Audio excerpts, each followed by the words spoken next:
año ya estamos a 24 días de Navidad. Ya, imagínense usted, hoy día es primero, ¿verdad? Entonces, hay que pagar la luz. Me acordé.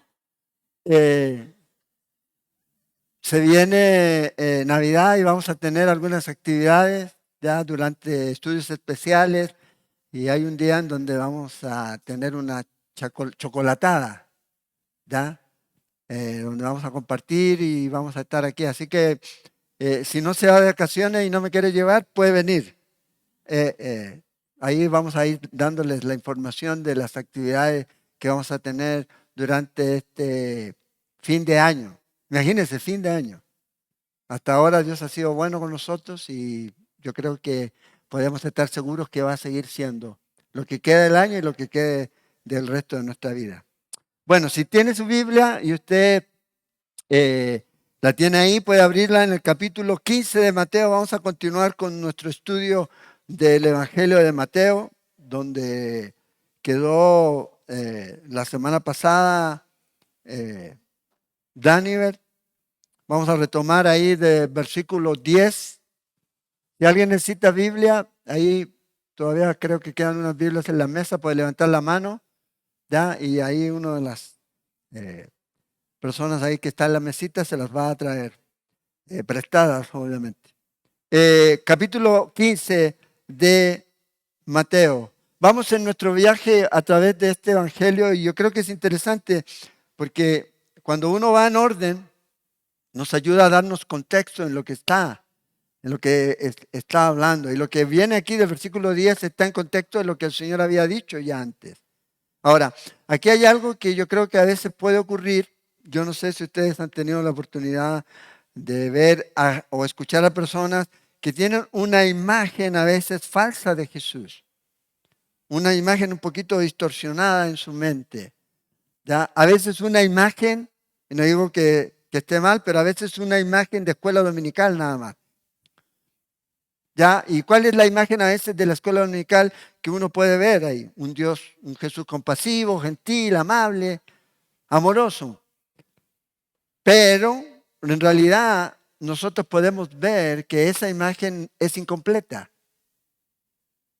No es completa. Y aquí en este capítulo usted lo está viendo. Ya estudiaron los primeros los primeros versículos en donde el Señor habló duramente. Aquí no era muy gentil, sino más bien fue confrontativo el Señor. Y fue confrontativo dependiendo de la audiencia en la que Él estaba ahí, Él venía y los trataba a ellos. Si eran estos fariseos hipócritas de los que se habló, el Señor era duro con ellos. Y de hecho no hemos llegado aún a la parte más dura donde el Señor confronta a estas personas en el capítulo 23 de Mateo. Ahora, si eran personas que tenían deseos y hambre de escuchar, el Señor era gentil, amable con ellos. Entonces vemos aquí que el Señor fue radical en muchos sentidos. Y eso es algo que hoy día a veces el buenismo o la iglesia amigable, en el sentido de que quiere no ofender a nadie, se queda corto en reconocer al verdadero Jesús, en presentar al verdadero Jesús. Y fíjense, hay cosas que a veces uno pasa por alto. Por ejemplo, Jesús era inconformista. ¿En qué sentido? Que él nunca se conformó a los estándares sociales de su época. Él no bailaba con el mundo. Él era inconformista. A la vez, él estaba en contra de todas estas prácticas religiosas, espirituales de su época que eran legalistas, que se transformaron, y voy a hablar un poco de eso hoy, en tradiciones que van en contra de la verdad de Dios, de la palabra de Dios. Y voy a decir, las tradiciones en sí no son malas, pero las tradiciones que los judíos habían implantado, obviamente ellos estaban yéndose en contra de la palabra de Dios. Entonces Jesús era esta persona que no se amoldaba a estas tradiciones que estos habían establecido. ¿Por qué? Porque estas tradiciones, y eso pasa hoy día también en las iglesias, impiden el acceso de la gente a la verdad, estorban el camino hacia Jesús. por esas tradiciones, que vistas así, que peines así, que su teología es la correcta, la demás no es, y se vuelven una tradición. Yo no soy reformado, yo soy renacido. No quiero ser reformado. Dios no vino a reformar, vino a darnos nueva vida en Cristo Jesús. Somos nacidos de nuevo por lo que el Señor ha hecho. Y yo creo que es importante que nosotros debamos tener este cuidado de que siempre van a haber personas hipócritas en las congregaciones. Y especialmente en este ámbito de el área espiritual, en donde quieren aparentar algo. Y Jesús nunca estuvo sobándoles a ellos el lomo. Y dice, bien, lo importante es que tengas fe. No, el Señor fue claro aquí. No hay peores hipócritas que los hipócritas espirituales, que quieren aparentar algo. Y aquí el Señor, fíjense, en el versículo 9 del capítulo 15, dice esto, hablando de estos hombres que transformaron los mandamientos de que Dios había dado, los llevaron a puntos de tradiciones de hombres. Dice, fíjese, pues en vano me honran enseñando como doctrinas, mandamientos, tradiciones de hombres. El problema con las tradiciones es que se adquieren ya en la vida de uno, pero luego se convierten en una norma. Y ahí usted tiene que tener cuidado en que su tradición no vaya a formarse en una norma que va a moldear y va a exigir que todos tengan que tener la misma tradición. Y no es así. Por ejemplo, en Capilla Calvario, en Calvary Chapel, llegó un tiempo en donde el hombre que Dios usó, el pastor Chuck Smith, ya usaba camisas hawaianas. Y era interesante después con los años, cuando uno iba a las conferencias, a 1,200 pastores y todos con camisas hawaianas. ¿Ya? Era interesante, no importa de dónde viniera, pero llegaban con camisas. Y está bien, yo digo, hay tradiciones que no son malas en sí. Pero de dónde salen, muchas de ellas a veces usted no sabe, pero ahí están. Por ejemplo, ¿por qué la gente se pone de pie para cantar? ¿Por qué lo hacemos? Porque hay gente que no se sienta o se sientan. Bueno, esas son tradiciones. ¿Ya? ¿Podemos ser flexibles? Sí, claro, podemos ser flexibles. Pero el punto es cuando estas tradiciones, ¿ya?, se transforman en normas para establecer y para mostrar santidad, para mostrar justicia ante los demás. Entonces hay tradiciones inocentes que no afectan en nada, pero el problema de estos judíos era esto, tradiciones que pusieron normas, dicen mandamientos de hombre. Entonces hay una diferencia entre la verdad y la tradición. La tradición es externa, la verdad es interna. Y es ahí donde se hace todo. La tradición viene y tiene que ver con rituales, tiene que ver con aspectos de cómo se viste, de ese tipo de cosas que se transforman en qué come, en qué no come, que come vegetariano, en qué come carnívoro, en qué hace esto o hace aquello. Se transforma en un ritual después. Y ahí es donde uno debe tener cuidado aquí. La verdad tiene que ver con la realidad, con lo que es realmente. La tradición es algo que se conserva, pero la verdad es algo que te conserva. Es diferente. Nosotros a veces tratamos de imponer cosas y las tratamos y las mantenemos. Hay que conservarlas. Pero la verdad de Dios lo que hace realmente es nos conserva. ¿Nos conserva qué? En la perspectiva correcta. ¿En cuál debe ser nuestro enfoque? Nuestro enfoque debe ser Cristo. Hacia allá apunta la verdad. Todo lo demás puede variar y cambiar. Por ejemplo, el jueves yo vine de los que se perdieron la oportunidad de verme casi de traje. ¿Ya? Entonces, puede variar, claro, cambia. ¿Me hace mejor o peor? No. Pero el punto es ese, que debemos tener ese cuidado porque estas tradiciones lo que hace es que en su corazón lo transforme en un corazón que realmente no está adorando a Dios.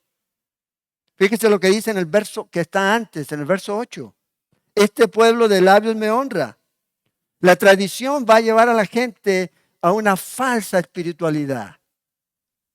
A una falsa, porque quieren aparentar, más su corazón dice está lejos de mí. Entonces uno inmediatamente, ¿qué dice? Ay, estos fariseos, ¿cómo eran? Pero ¿y nosotros?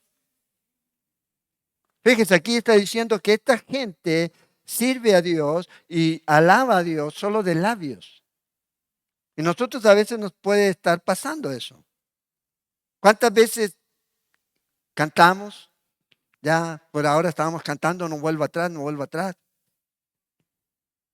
Pero ¿qué ocurre? A veces volvemos atrás. ¿O cuántas veces cantamos, Señor, te entrego a ti completo? Hay un himno, ¿ya? Pero menos esto. Estamos igual, estamos honrando a Dios de labios. Señor, todo lo que tengo es tuyo y cantamos y me aferro a las cosas. Pero esto no. Entonces, a veces podemos ser muy duros, así como a veces criticamos a Pedro. A veces nosotros podemos también caer en lo mismo, igual a veces que los fariseos, Señor. Cantamos, te amo, Señor. Te adoro, Señor. Pero odiamos a nuestros hermanos. Entonces debemos tener cuidado. Ahora, ¿cómo puede ser eso? Y aquí es donde el Señor nos va a introducir al problema real. El corazón del problema es el corazón del hombre. Es ahí donde está el problema. O sea, cuando una persona se transforma en hipócrita, cuando una persona se deja llevar por sus tradiciones que quieren normar a todos los demás, entonces el problema está ahí en su corazón. Y aquí es donde el Señor apunta. Y aquí es donde el Señor va a decir claramente y va a parecer un poco rudo el Señor, pero hay momentos y momentos de decir las cosas. Y la gente tiene que aprender a oír. Y aquí es lo que el Señor dice. Fíjense, en el versículo 10, dice aquí, así a la multitud, les dijo, oíd y entended. Aquí el Señor se volvió al pueblo. ¿Para qué? Para exponer una enseñanza falsa de estos escribas y fariseos. No era problema la ley, el problema era la tradición. Acuérdense, 618 mandamientos y ellos hicieron de la ley 618, los dividieron en dos. Pero a todo eso le agregaron un montón de tradiciones, un montón de cosas. Entonces aquí el Señor llama a la gente y les dice, presten atención. Recuerden cómo veía Jesús al pueblo, como oveja sin pastor, con compasión. Y ahí es donde, acuérdense, el que más sabe, más se le demanda. A los líderes el Señor les va a pedir cuenta. Y de hecho el Señor va a decir que no importa lo bonito que se vea la planta, si no la plantó Dios, Dios la va a desarrollar. No importa. Pero aquí el Señor quiere que esta gente que está aquí, que está siendo influenciada por estos hombres que no entran ni dejan entrar a nadie en el reino de Dios, presten atención. La palabra oír habla de esto, de escuchar, de considerar lo que el Señor les iba a decir. Acuérdense, el Señor ya ha dicho, ya, el que tiene oído, oiga. Oiga. Y es aquí lo que está llamando y que presten atención para que ellos puedan entender. Poner aquí todo junto y comprender lo que se va a decir. Por eso es importante que cuando usted está estudiando la palabra o está en un lugar, no haya distracción, para que preste atención. ¿Ya? Es una bendición el que nosotros tenemos un ministerio de niños. Yo crecí en una iglesia tradicional pentecostal, fuego, fuego. ¿Ya? Con mi mamá, que ya está con el Señor. Ahí iba. Y eran los niños. De ahí era entre lo que gritaban el que estaba al frente y entre los niños que estaban ahí. O sea, el que entendía algo ya, era por discernimiento de Dios, nada más, porque era complejo el asunto.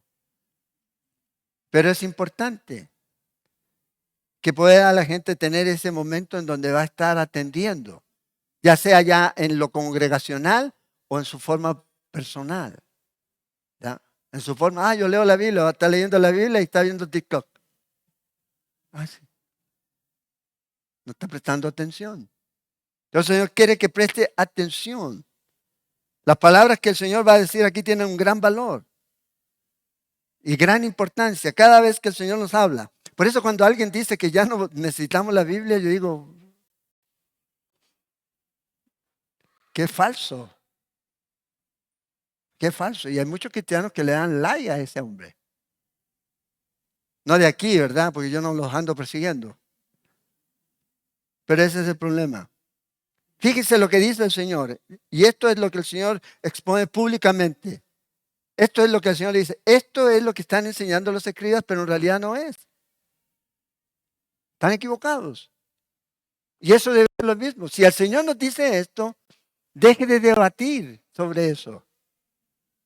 Cuando si el Señor dice, esta es la palabra, esto es, ¿para qué? Entrar en debates que a lo mejor, quién sabe, podría, no, si el Señor nos dice, no lo que entra en la boca contamina al hombre, más lo que sale de la boca, esto contamina al hombre, punto. Es lo que el Señor dice. O sea, lo que comemos no nos hace más espirituales. O nos hace personas que a lo mejor podamos estar manchados ceremonialmente. No. Y esto es lo que Jesús está diciendo. Ahora, imagínense ustedes el Señor refutando esta enseñanza que estos hombres estaban dando sobre la comida, sobre comer con las manos limpias, porque ellos tenían la creencia que se podía posesionar un demonio en sus manos y cuando usted comía, ese demonio podía entrar en usted. Entonces se lavaban las manos y cada rato. ¿Ya? Y el Señor dice, hey, el problema no es ese, el problema no es la comida. El problema no te hace más inmundo espiritualmente o menos. ¿Ah? Y esto no tiene que ver, y aquí quiero que lo tengan claro, aquí no tiene que ver con que si usted es vegano, vegetariano, casi vegetariano, carnívoro, casi carnívoro, ¿ya? Tiene que ver con un aspecto que es espiritual, tiene que ver con un aspecto que es interno. La ley a eso se centraba, pero la llevaron a un punto de solo lo externo. Claro, ¿qué saco yo con comer cosas que son ordenadas por Dios, pero mi corazón no está bien? ¿De qué me sirve? Ese es el punto. ¿Qué saco yo con andar con la Biblia de 10 kilos aquí en el brazo y traerla a la iglesia y ponerla y necesito una mesa para poder ponerla si realmente no la estoy viviendo? Todo externo, no interno. Y el Señor se enfoca en lo interno. Fíjate, el Señor dice aquí, no lo que entra en la boca contamina al hombre. Es más, dice, lo que sale de la boca, esto contamina al hombre. O sea, la verdadera contaminación del hombre no viene de afuera, sino de adentro. Y lo va a dejar muy claro aquí. Y como dije, los judíos, si usted lee la ley, el libro de Levíticos, un libro muy entretenido para leer, lo puede hacer, ¿verdad? Con todas las leyes que aparecen ahí. Dan una serie de alimentos que eran prohibidos por Dios, pero nunca dice que son pecados, sino que había un asunto de salud. Ese es el asunto. Pero a veces no, es que es pecado comer, dice algunos, es pecado comer cerdo. Viene Navidad y ¿qué vamos a hacer? Viene cerdo. O otro tipo de cosas, lo que usted piense. Bueno, eso no es lo que te contamina. Eso no es lo que te está haciendo la persona hipócrita que eres, sino lo que está dentro de tu corazón. De ahí es donde sale el asunto. Fíjese, ahí el Señor prohíbe una serie de alimentos y de animales que no podían comerse, los que no rumiaban, los de pezuña hendida, que son esos que tienen la pezuña abierta, ya los peces, ahí no tengo problema, no como pescado, los moluscos, todo eso para ellos era prohibido. Entonces decía, si tú los comes te vas a contaminar. Pero el fondo era más bien una protección que tenía que ver con la salud física. Porque ahora nosotros estamos en el nuevo pacto. Y nadie nos debe juzgar a nosotros en comida, en lo que comemos y en lo que no comemos. Entonces habla de animales inmundos, animales puros, y todo tenía que ver con eso, protegerlo. También hablaba un poco de la idea de la contaminación del pecado.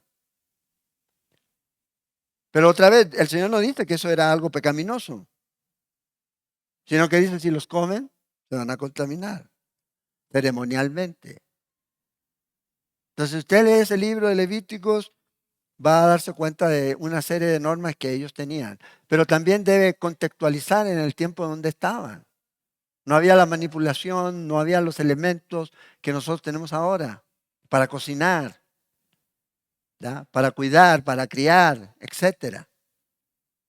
Entonces, tenía que ver con eso. El Señor entonces les dice a ellos aquí, el problema es interno, no externo. Lo que entra en la boca contamina al hombre, más lo que sale de la boca. Esto es lo que contamina al hombre. Y aquí es lo que el Señor está diciendo. Acuérdense, cuando Jesús dice, oíste que fue dicho, pero yo digo, está hablando con autoridad. Él es el dador de la ley. Y él obviamente entiende la verdadera interpretación. Y la da. Y ya lo estudiamos eso en el capítulo 5 de Mateo, ¿se acuerdan? Varias veces, oíste que fue dicho, pero yo digo, verdadero sentido aquí. Entonces el Señor le pone el verdadero énfasis. No en lo externo, en lo interno. A veces uno dice, es que tengo que verme cómo. No, pero primero veamos cómo estamos dentro, cómo está el corazón. ¿Cómo está el corazón? Y Dios te va a perdonar si te arrepientes. Él lo va a hacer. No va a mirar por fuera. Va a mirar si hay verdadero arrepentimiento. Y el Señor te va a perdonar. Y luego de ahí viene lo demás. Sí, claro, viene lo demás. Pero todo parte de dentro ahí. No solo un comportamiento externo, sino tiene que ver con lo interno. Acuérdense, el Señor dice que ya purificó todo, todos los alimentos. Ahora usted puede debatir y ustedes van que no comen esto porque no comen. Hay muchas cosas que lamentablemente están contaminadas. ¿Ya? Están contaminadas. Y nos quieren llevar hoy día, a veces ni siquiera a la iglesia, sino estas personas con sus ideologías y con sus agendas a dejar de comer carne. Imagínense, qué tremendo. La necesitamos. La gente dice, no coma grasa, necesitamos grasa. Su cerebro necesita grasa. Y nos quieren llevar a que comamos grillitos, ¿cómo se llama? Langostas, ni que fueran langostinos por último, no, pero son de esas cosas. Y esa es la iglesia, el cuidado que tenemos que tener es con eso. No mirar con esa cara de espiritual, yo no como eso. ¿No come carne? No. ¿Será que no tiene plata? No, bueno, no sé. No puede comprarla, quién sabe.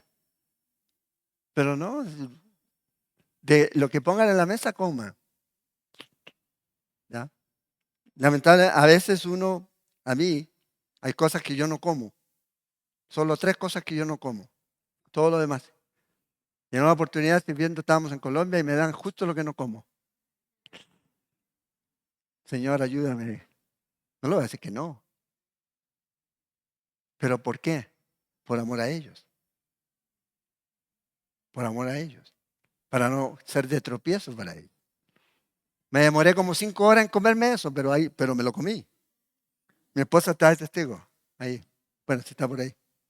Ahora fíjense aquí el versículo 12. Entonces, después de que Jesús dijo esto, los discípulos se acercan a Jesús.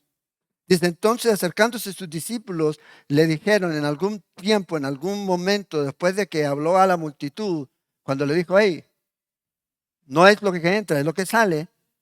¿Ya? Y aquí los discípulos le van a decir a Jesús, ¿sabes que los fariseos se ofendieron cuando oyeron estas palabras, lo que acabamos de leer? Sí, porque escrupulosos ellos. Colaban todo. Vean, Mateo 23. Todo lo colaban, todo. Y era impresionante. ¿Ya? Entonces, La pregunta es, ¿sabía Jesús que los estaba ofendiendo? O más bien la pregunta sería, ¿quería Jesús ofenderlos? Yo creo que sí, quería ofenderlos. Reaccionen. Están guiando a la gente y la están guiando mal. Y este es el gran problema. Cuando permitimos que las personas comiencen a guiar a la gente mal y no confrontamos.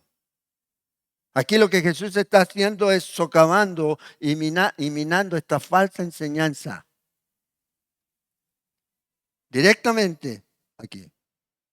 ¿Cuál era el propósito ese? Esa religión que ellos tenían, una religión legalista que ellos tenían, que estaban ahogando al pueblo. Entonces, ay, viene Jesús, Jesús no va a ofender. No, aquí Jesús, pum, les dijo, hey, reaccionen, reaccionen. Vea la respuesta del Señor aquí. Verso 13, respondiendo él dijo, la respuesta de Jesús es clara. ¿Te acuerdas la parábola del trigo y la cizaña? Cuando estudiamos, vea lo que dice aquí. Toda planta que no plantó mi Padre celestial será desarraigada.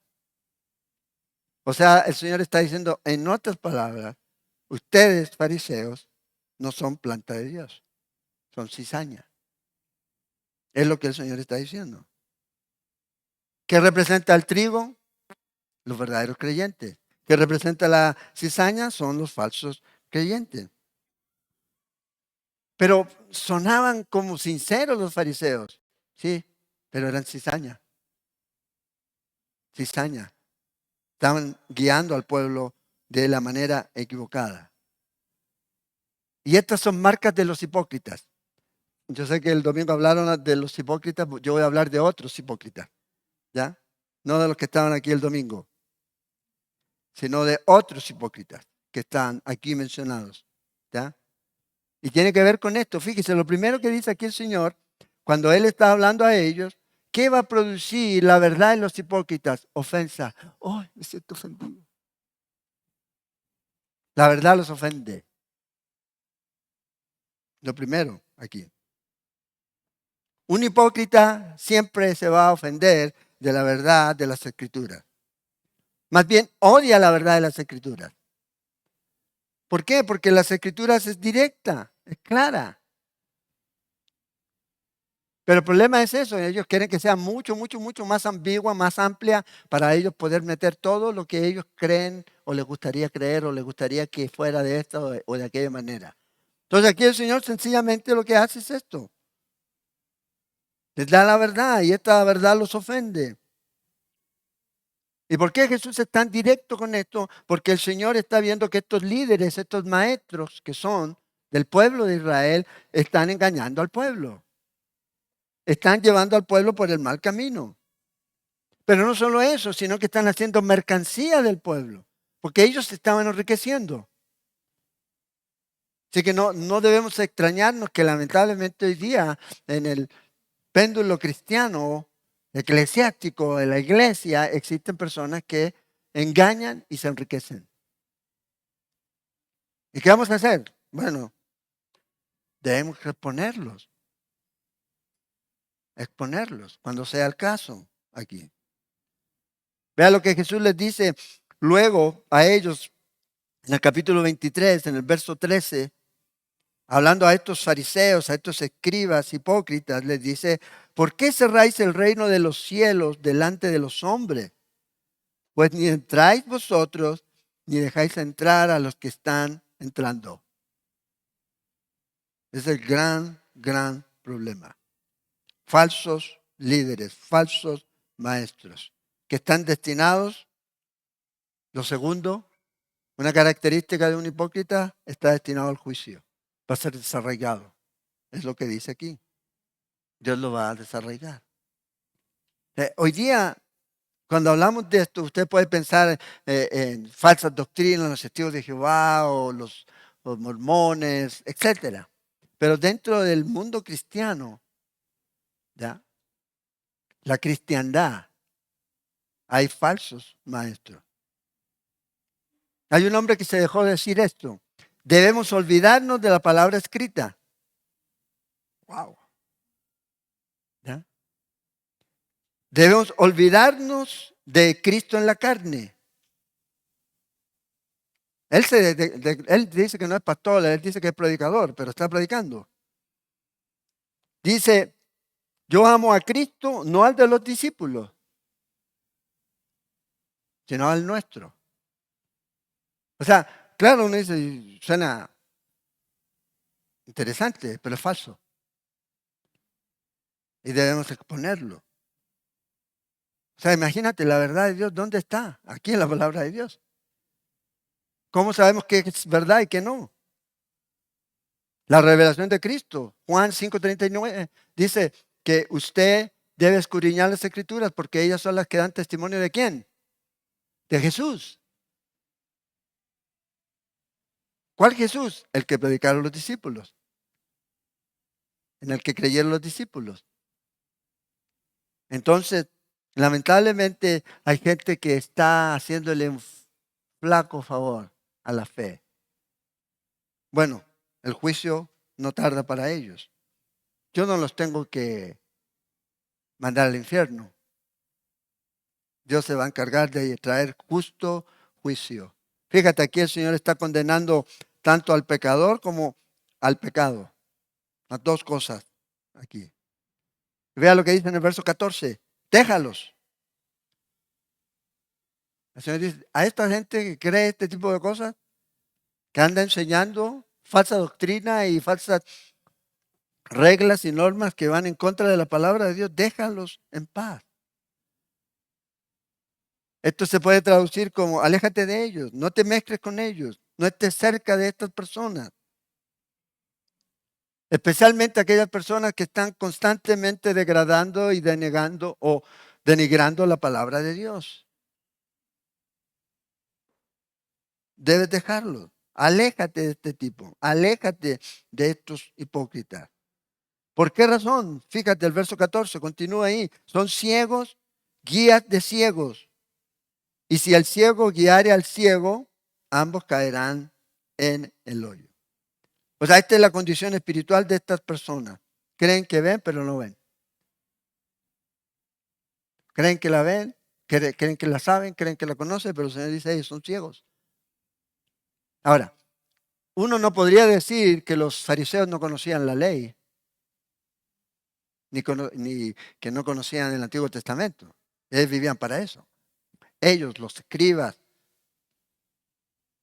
eran las personas que más conocían. Pero vea lo que el Señor está diciéndoles aquí.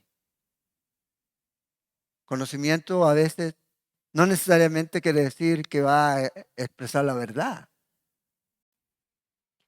Un conocimiento humano, una sabiduría humana, dice que obviamente va a distorsionar la verdad. Y debemos tener cuidado en eso. Entonces estos líderes que están aquí y habla la palabra ciego, ceguera aquí, no habla de ceguera, y la palabra que usan en griego no habla de ceguera física, sino que habla de algo que es espiritual. ¿Y cómo puedes saber si alguien está ciego? Bueno, escuche lo que está enseñando. Si lo que está enseñando va en contra de quién, no de lo que yo creo, o lo que yo pienso, o lo que la denominación piensa o cree, sino que va en contra de la palabra de Dios, porque este es el marco referente. Esta es la base. Bueno, si alguien está enseñando algo que va en contra de las escrituras, entonces usted está ante una persona que está ciega. Está ciega. Y está enseñando cosas, obviamente, que van a llevar a la gente al engaño, al error. En Timoteo, en 2 Timoteo 3, verso 7 dice, siempre están aprendiendo y nunca pueden llegar al conocimiento de la verdad. Aprenden, pero nunca llegan al conocimiento de la verdad, porque son hipócritas, son falsos, son ciegos. No han reconocido realmente a Cristo en su vida como Señor de su vida. ¿Y cuál es el resultado de estos? Nos dice aquí que ambos van a caer en el hoyo. Ambos van a caer en la zanja. Y ahí es donde usted y yo necesitamos tener cuidado. El resultado aquí natural de que una persona ciega intente guiar a otra es desviarse. Se va a desviar del camino, se va a desviar de la ruta correcta y van a caer. Pero ojo, yo tengo una responsabilidad. Y si yo dejo que un ciego me guíe, yo soy responsable del resultado de eso. Debo tener cuidado. No importa quién sea. Pero si yo estoy siguiendo a alguien que está llevando al engaño, yo lo sigo, soy tan ciego como él entonces. Y tengo una responsabilidad aquí. O sea, yo no puedo confiar en alguien que es ciego para que me guíe. Imagínense preguntarle la dirección a alguien que es ciego. Está complicado, ¿verdad? Bueno, hoy día a veces muchos creyentes están siguiendo a personas ciegas para que a ellos los guíen. Van a terminar en la misma zanja, desviados de la verdadera fe.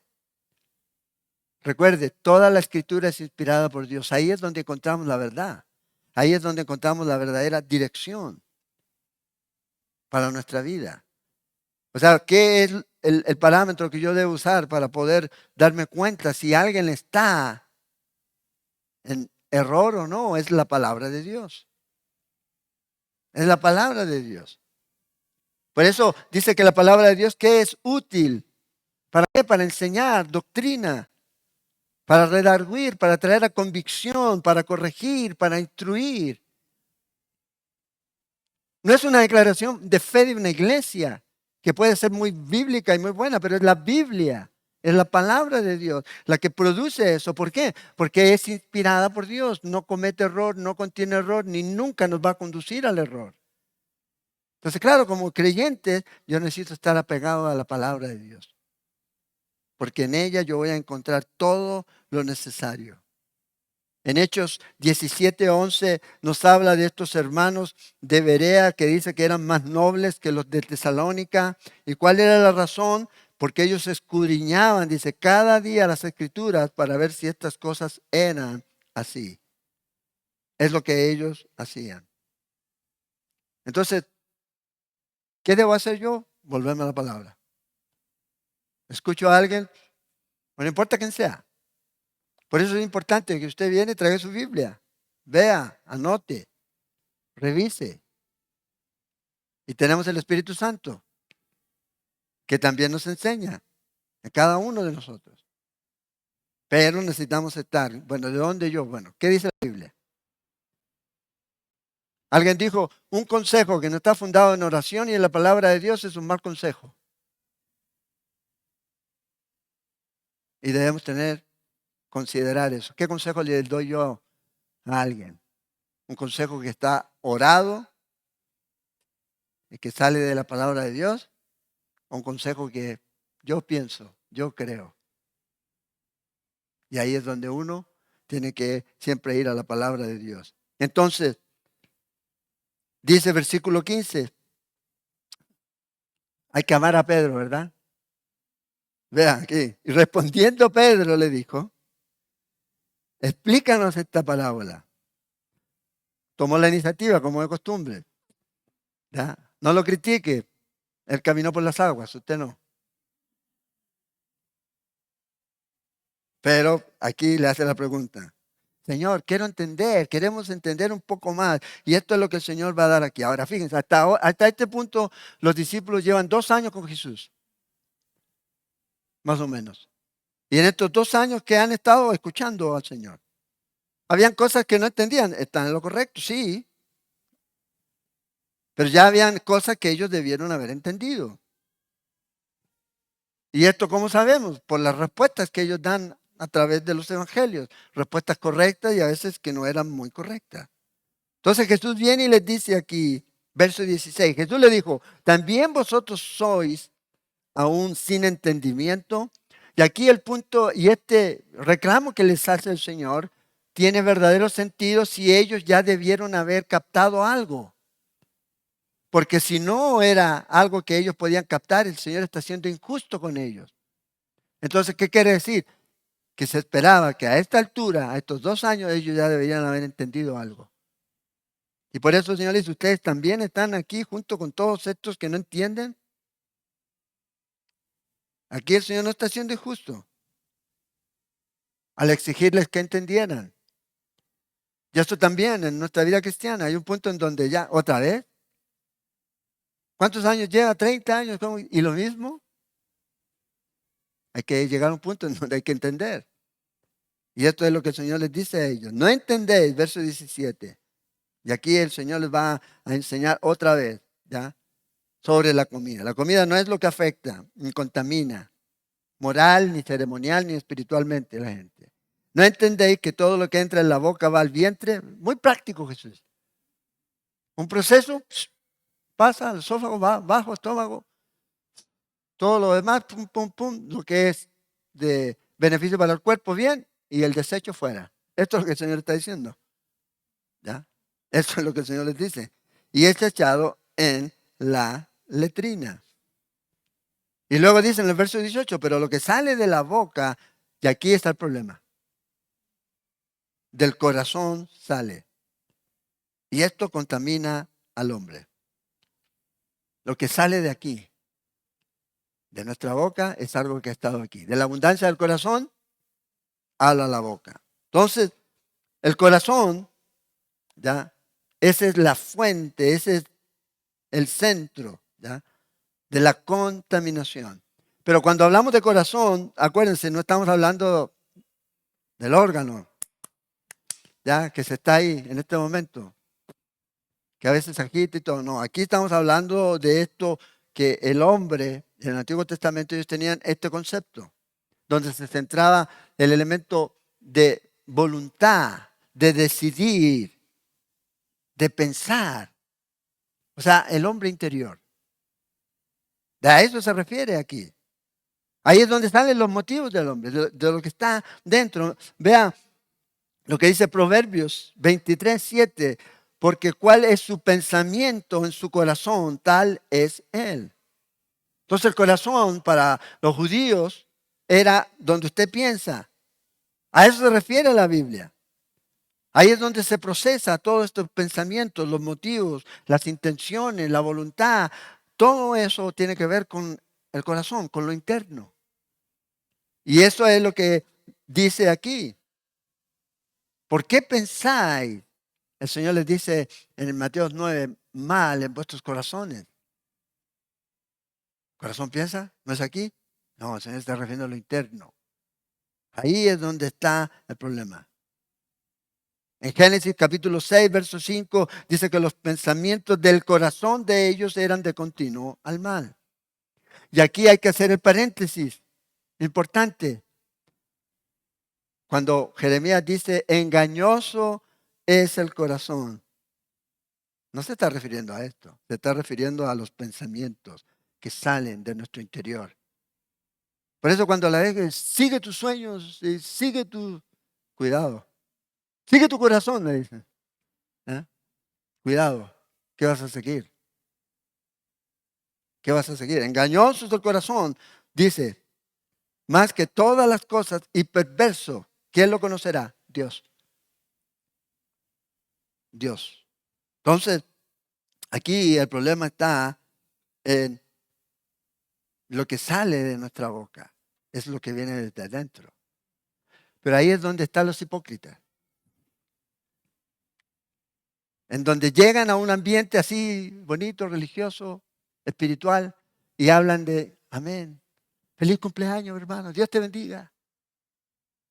Pero cuando salen, o en un momento de ira, se les sale el mandinga y sale lo que debió haber salido por la letrina, sale por la boca. Es lo que sale. Y este es el problema. Mientras no entendamos eso, que pensando que arreglando lo externo vamos a poder solucionar el problema interno, estamos equivocados. Y a veces la iglesia tiene esa idea. Los creyentes tienen, arreglemos el entorno. No tenemos que arreglar, tenemos que lograr que estas personas vengan a Cristo Jesús, llevar el mensaje. para que puedan nacer de nuevo. No tener una mejora o una reforma. No, nacer de nuevo. Pues la única forma de entrar al reino de los cielos es naciendo de nuevo. Y ahí es donde el Señor está apuntando. Ahí es donde el Señor nos está llevando aquí. Y luego fíjense lo que dice en el verso 19. Ya vamos a terminar aquí. Jesús da esta lista de cosas que son producto, y póngalo aquí claro, de nuestro corazón. Entonces dejemos de echarle la culpa al entorno. Ay, mira lo que me hiciste hacer, por tu culpa. No, es de nuestro corazón. Porque del corazón, y de aquí es lo primero, esta es la base de todo, salen los malos pensamientos. ¿Dónde comienza todo? En nuestros pensamientos. Por eso cuando dice, tal son los pensamientos de este, tal es su corazón, bueno, lo que está pensando. Piensa en lo que edifica, dice Filipenses. Pero aquí el Señor está diciendo, aquí es donde parte todo. Y usted lo puede leer en el libro de Santiago. ¿Y qué menciona aquí? Menciona homicidios, adulterios, fornicaciones, hurtos, falsos testimonios, blasfemia. ¿De dónde sale eso? De adentro. De adentro. Pueden haber razones, pueden haber situaciones que pueden llevar y gatillar a esto, sí, pero aún así sigue siendo responsable de hacer o no hacer. ¿Ya? Debemos dejar de echarle la culpa a las maldiciones generacionales. No, él es carnal y lo que quiere hacer lo hace, no es por una maldición de nadie. Si los cristianos lidiamos con esto, entonces ¿qué esperamos de la gente del mundo? Entonces necesitamos tener nuestra vida rendida a Cristo, completamente. Estas cosas son las que contaminan, y termina aquí el Señor, al hombre. Estas cosas, dice aquí, cosas son las que contaminan al hombre, lo que viene del corazón del hombre. Pero el comer con las manos sin lavar no contamina al hombre. Otra vez, nadie lo juzga a usted en comida o en bebida. Eso no lo hace mejor ni peor. La libertad sobre las comidas y las bebidas obviamente es un asunto de conciencia responsable. Cada uno sabe. Y eso es algo que uno ve en las Escrituras. Y actuamos en amor. Entonces, el corazón de una persona, cuando no tiene a Cristo, es su naturaleza pecaminosa caída. Pero recuerde, mi naturaleza caída todavía está. Y si yo trato de manejar esto, golpeando mi cuerpo, absteniéndome de aquí, absteniéndome de esto y dejando de hacer esto o aquello, estoy peleando una batalla que no voy a ganar. Porque no se trata de lo externo, se trata de lo interno. Lea Colosenses capítulo 2. Por eso usted y yo necesitamos tener a Cristo en nuestra vida. ¿Cómo yo guardo mi corazón? Y con esto termino. Te voy a mencionar 4 cosas con las que usted puede guardar y cuidar su corazón. Primero es guarde su corazón. ¿Qué dice Proverbios 4:23? Sobre toda cosa guardada, guarda tu corazón, porque de él mana la vida. Hay otra versión que dice, porque este determina el rumbo de tu vida. Lo que hay en su corazón va a determinar el rumbo hacia dónde va su vida. Si está Cristo en su vida, si usted lo guarda y tiene a Cristo en su vida, ¿cuál rumbo va a ser? Hacia Dios, hacia Cristo, aquí. Recuérdense, no estamos hablando aquí del músculo, estamos hablando de lo que es interior. Es como que si yo dijera, el cuerpo humano, la persona, su vida fuera un barco. Bueno, el corazón sería el puente donde va el timón. Eso es, y esto es a lo que se refiere el Señor aquí. Debe protegerlo, debe guardarlo. Esto es lo primero. Lo segundo es, guarde la palabra de Dios en su corazón. Salmo 119, verso 11. En mi corazón he guardado tus dichos para no pecar contra ti. La palabra de Dios lo aparta del pecado, el pecado te aparta de la palabra de Dios. Es lo que hace. ¿Sí?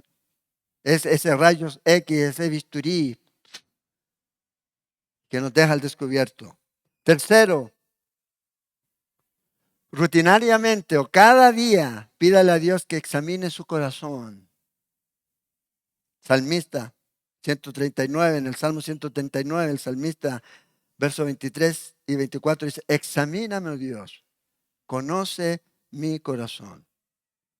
¿Qué significa eso? Ábrase a Dios. Señor, ¿qué hay en mi vida que debo cambiar? ¿Qué hay en mi vida que debo mantener? ¿Qué hay en mi vida que debo mejorar? Y Él nos ama tanto que nos va a decir, nos va a mostrar. Porque Dios no nos salvó para dejarnos como estábamos.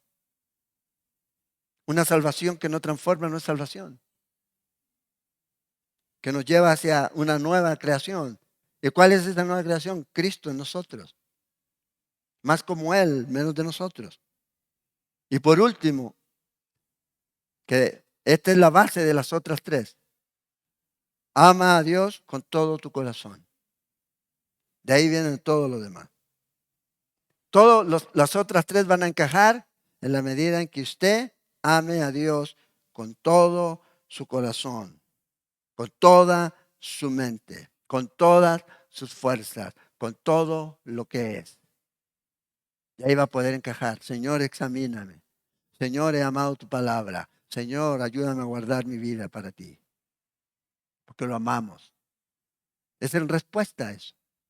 Entonces, quizás hemos estado lidiando con cosas externas, pensando de que a través de esto vamos a poder ser más santos, más espirituales. Pero no, comience por lo básico. Usted ama a Dios, ríndese a Dios. Y comience a estudiar su palabra. Y el Espíritu Santo va a ir transformando y limpiando su vida a través de su palabra. Cuando Dios transforma su vida, es una cosa que no tiene vuelta atrás. Pero si un hombre transforma su vida, no va a perdurar. El único que puede cambiar nuestro corazón. Ninguno de nosotros puede cambiar el corazón. Lo que nosotros podemos cambiar es nuestra manera de pensar, pero no nuestro corazón. El único que puede cambiar nuestro corazón es Dios. Es el único. Pero usted y yo ahora ¿qué necesitamos? Es cambiar nuestra manera de pensar. Y no le estoy diciendo que piense positivamente, estoy diciendo piense bíblicamente. De eso es. Y confiamos en la obra que Cristo hizo. Entonces, vamos a compartir la comunión. ¿Qué ha limpiado al hombre interior? Es la sangre de Cristo. O sea, debemos dejar de pensar que esto es, aquí es, no, es la sangre de Cristo Jesús, la que ha limpiado mi vida, la que ha borrado y quitado todos mis pecados y me ha hecho acepto en el amado, en Cristo Jesús, en Él. Y ahora tengo entrada al trono de la gracia a través de Cristo Jesús, a través de la obra que Él hizo. Entonces, cuando el Señor entra en su corazón, va a comenzar a transformar su vida. Como dice Pablo, de gloria en gloria, a la imagen de Cristo Jesús.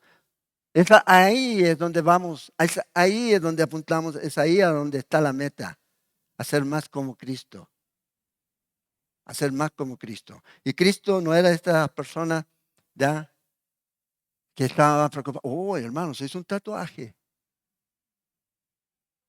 No estaba preocupado de eso. Al final, esto se lo van a comer los gusanos. ¿Sí o no? Gastó la plata, esto sí, nada que hacer. Pero Dios está preocupado de esto, del hombre interior. Porque cuando el hombre recibe a Cristo, y hablo genéricamente, usted recibe a Cristo Jesús, su vida va a cambiar. Y no estoy diciendo que no va a tener problemas, no estoy diciendo que no se va a enfermar, no estoy diciendo que va a ser bendecido, prosperado y en victoria, no. Estoy diciendo que su vida va a ser como la vida de Cristo y va a poder resistir pruebas, tribulaciones, todo lo que venga, porque usted está en Cristo. Y el que está en Cristo, nueva criatura es. Las viejas cosas pasaron. Todas son hechas nuevas. Y en Él, en Cristo, estamos completos. De eso se trata la iglesia, de Cristo. Cuando no entendemos que de Cristo es el asunto, cuando no entendemos que la palabra es la palabra de Dios, entonces podemos comenzar a crear cualquier cosa para que la gente salga con una idea que no es la verdadera idea. La verdadera idea o el verdadero conocimiento de Cristo es a través de las Escrituras. Sí, usted lo puede experimentar personalmente en su vida, pero nunca de lo que usted experimenta personalmente va a ir en contra de la palabra de Dios. Si va en contra de la palabra de Dios, entonces el problema no es la palabra, somos nosotros. Téngalo eso claro. No es la palabra, somos nosotros. Entonces, Cristo murió por usted y por mí. No necesitamos aparentar, porque aquí está el que conoce nuestro corazón. Y no solo conoce nuestro corazón, conoce los motivos de nuestro corazón. ¿Por qué está usted aquí ahorita? Si usted ha recibido a Cristo Jesús en su vida, usted es una nueva criatura. Pero si usted a lo mejor ha estado viviendo su vida tratando de impresionar a alguien o algo, le digo, no tiene que impresionar a nadie. No es lo que el hombre dice de nosotros, es lo que Dios dice de nosotros. Y qué lindo que Dios pueda decir, este es mi hijo amado. En él tengo complacencia. ¿Por qué? Porque hace mi voluntad. Hacia allá vamos, hacia allá apuntamos. Vamos a orar y vamos a compartir la comunión. Y preparemos nuestro corazón para poder recibir este tiempo juntos y decir, Señor, gracias por lo que tú hiciste. Porque somos aceptos en el amado, en Cristo Jesús. Y Él nos dio y nos colocó en esos lugares celestiales. En Cristo Jesús, dice el libro de Efesios. Oremos. Padre, gracias te damos por tu amor. Y queremos, Señor, en esta mañana venir a ti, a la mesa del Señor, a compartir la comunión, agradeciéndote lo que tú hiciste por nosotros. Orando, Señor, y buscando en ti esa gracia que siempre está disponible, Señor, para nosotros cuando fallamos. Cuando a veces somos, Señor, lo que no debiéramos ser. O hacemos lo que no debiéramos hacer. O dejamos de hacer lo que debiéramos estar haciendo. Pero ahí tú estás, Señor, siempre para perdonarnos y nos acercamos a ese trono de la gracia buscando el perdón a través de Jesucristo, nuestro Señor y Salvador. Sabemos que lo encontramos. Sabemos que vamos a escuchar siempre esas palabras. Hoy estarás conmigo en el paraíso. Palabras de perdón, de esperanza. Y oramos, Señor, para que nos perdones, nos limpies. Y juntos tomamos, Señor, esta mañana la comunión, agradeciéndote por lo que tú has hecho. No vivimos, Señor, por lo externo, sino por lo que tú estás haciendo en nuestro hombre interior. Que aunque este se va desgastando, el de afuera, Señor, sabemos que el interior va creciendo, fortaleciéndose. Y oramos, Señor, para que así sea, Padre. En fe queremos tomar este pan, este jugo, y que tú nos toques, nos llenes con tu Espíritu Santo. Con gratitud lo hacemos, pero también, Señor, ponemos delante de ti nuestra vida, quizás atribulada, angustiada, con enfermedad. Que seas tú propicio, Señor. En tu gracia nos puedas dar también sanidad a nuestros cuerpos. Te lo pedimos, Señor. Ya nos has dado lo más grande, la vida eterna. Pero si es tu voluntad, sanarnos, Señor, que así sea. Que seas tú, Señor, tocándonos en esta mañana, fortaleciéndonos y animándonos. En el nombre de Jesús oramos. Amén. Voy a invitar a los ancianos y pastor, ¿eres? Para que pasen mientras adoramos al Señor. Siempre yo les digo, yo no sé aquí si hay alguien que nos visita, ¿ya? La cena del Señor es algo de la iglesia. Y la iglesia es una sola. Es la iglesia de Cristo. Por eso Pablo dice, cada vez que se reúnan, ¿ya? No dice cuando se reúna la denominación tal, no. Cuando se reúnan en el nombre de Cristo, es lo que estamos haciendo. Toman el pan y el jugo. Háganlo dignamente. Ahora uno dice, digno, ¿quién es digno? Bueno, nadie es digno honestamente. Pero a veces nos hacemos más indignos al no reconocer que no lo somos. Necesitamos de entender eso. Señor, gracias, porque lo puedo hacer, no por quién soy yo, sino por lo que tú hiciste por mí. Gracias, Señor. Tomar el pan y el jugo es eso. Es esa comunión entre el hombre y Dios. De una forma, llamémosle, simbólica y tangible. El cuerpo y la sangre de Cristo. No es que esto se transforma en el cuerpo y la sangre de Cristo, pero esto es en memoria de Él. Es en este tiempo en que usted y yo sacamos este tiempo para reflexionar y decir, Señor, es en memoria tuya. Gracias, Señor, por lo que tú hiciste. Y lo más importante, nos dio vida eterna. Nos dio vida eterna. Nos ha perdonado, nos ha limpiado. Entonces, si usted nos visita y si es creyente y ha creído en Cristo Jesús, tómela. Tiene libertad.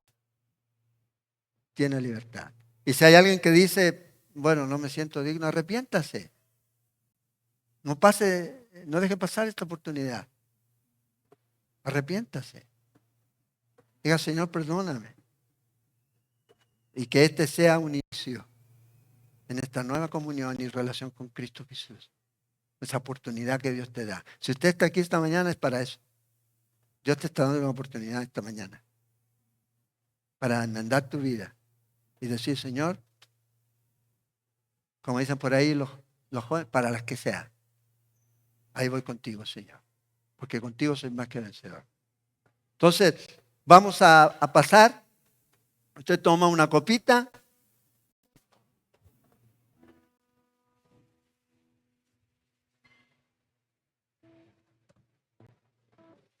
Y un pan. Y juntos tomamos. Después, una vez que todos tengan, tomamos la copa. Entonces, adoramos al Señor. Señor, conoces mi corazón,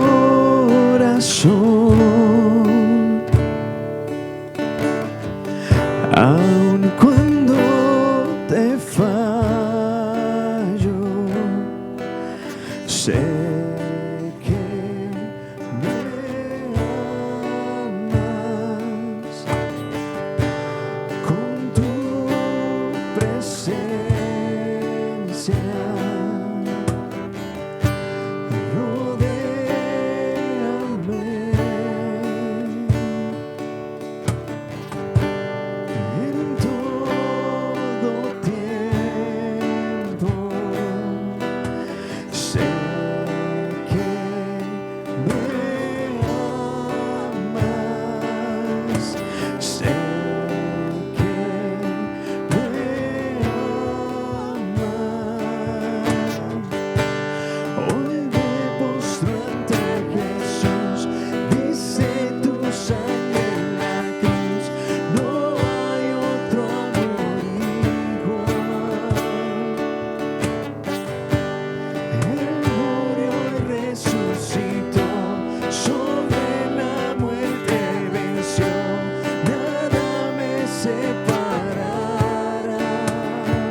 y su pan. Bueno, vamos a participar de este tiempo. El apóstol Pedro dice que él recibió del Señor lo que también les ha enseñado a los corintios. Que la noche que nuestro Señor Jesucristo fue entregado, dice, tomó pan y lo partió y lo dio a sus discípulos. Y le dijo, comed, este es mi cuerpo que por vosotros es partido. Cada vez que lo hiciéramos, debemos hacerlo en memoria de Él. Se trata de Él. De eso se trata. No de nosotros, se trata de Él. Y dice que fue dado voluntariamente para que usted y yo pudiéramos ser limpios, perdonados de todos nuestros pecados. Al compartir el pan, lo que estamos haciendo es eso, Señor, gracias por darte por mí, por dar tu vida por mí. Compartamos el pan.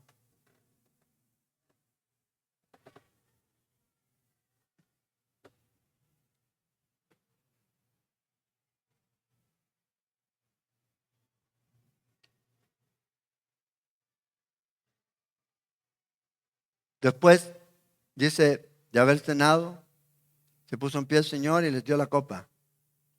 La copa, dice, este es el nuevo pacto en mi sangre. Cada vez que la bebiere, dice, hacerlo en memoria de Él. A través de su sangre, usted y yo somos limpios de todos nuestros pecados. Hermanos, ninguna condenación hay para los que están en Cristo Jesús. ¿Y sabe por qué? Porque Jesús nos limpió de todos nuestros pecados, dando su vida y dando su sangre para limpiarnos de todos nuestros pecados. Todos. Usted va a salir hoy y recuerde eso. No hay condenación a los que están en Cristo Jesús. No somos perfectos, pero somos perdonados. Somos limpiados por la sangre de Cristo Jesús. Compartamos el jugo.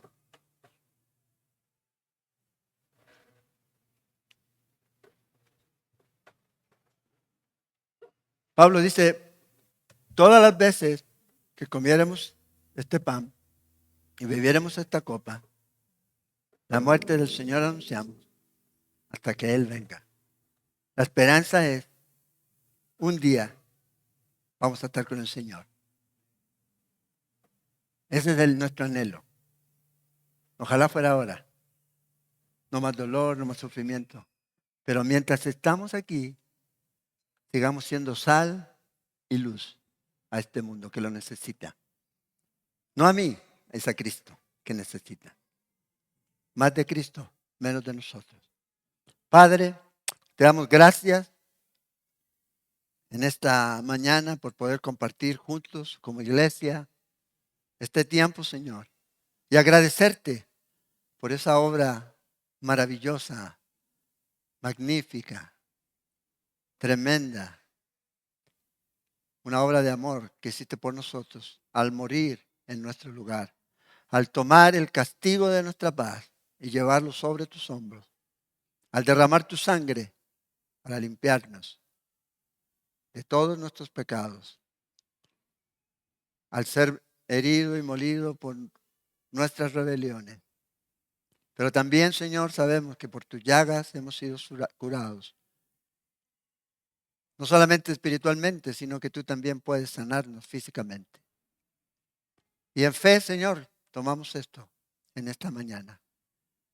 Y te damos gracias, Señor, por lo que tú hiciste. Te adoramos, te exaltamos.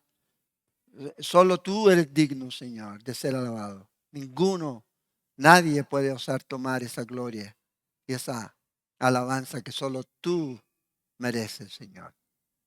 A ti la damos en esta mañana.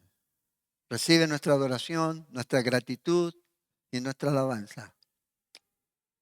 Gracias, Señor, por quien tú eres, Señor. Por lo que tú estás haciendo y vas a seguir haciendo en nosotros y a través de nosotros. Hasta que venga, Señor, por cada uno de nosotros. Te amamos y te adoramos, Padre. En el nombre de Jesús oramos. Amén. Amén.